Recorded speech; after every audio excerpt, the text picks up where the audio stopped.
house, every Arizona homeowner's best friend. There's a huge community building piece to this as well. You've reached out to Mark Ryan and some of the other local steadfast farms out in Mesa, and you're learning from them, and then you're taking that opportunity to teach other people. Tell us about that. The community piece is huge. Yeah, so we actually first met Mark because I started going to the Gilbert Farmers Market, which is probably the closest one to my house. As a customer. Yeah, as a customer. And we took Joel Salatin's advice. He said, you should get to know your farmer.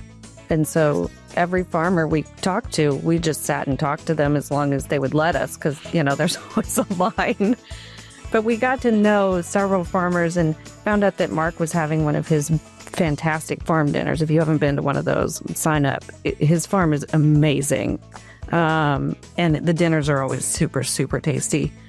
And we went out there and he gave a speech at that farm talk. And he said, you know, we can feed Phoenix.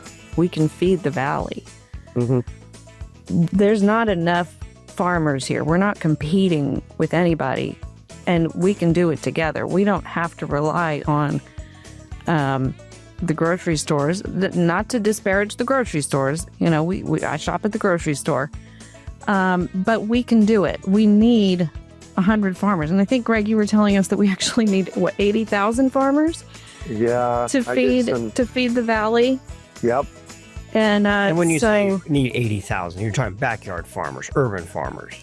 Exactly. Farmers like our size. Urban farmers. Yes. Exactly. So everybody can have a piece of the pie.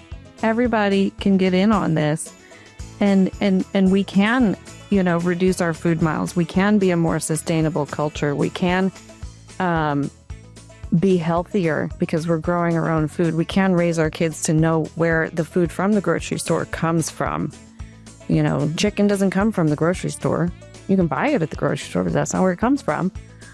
And so that's kind of where we decided we wanted to join in. We said, no, we need to do this. And you just mentioned the mileage, basically.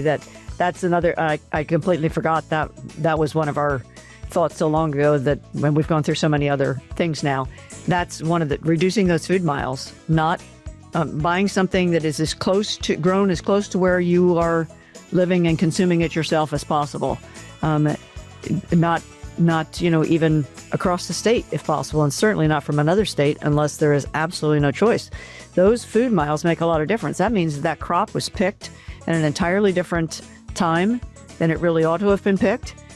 We've put trucks on the road or trains or whatever on the road. Now we've consumed gas and other natural resources. We've put wear and tear on roads. That food should be grown and eaten and picked and eaten as close as possible to where you need it. Rosie on the house, every Arizona homeowner's best friend.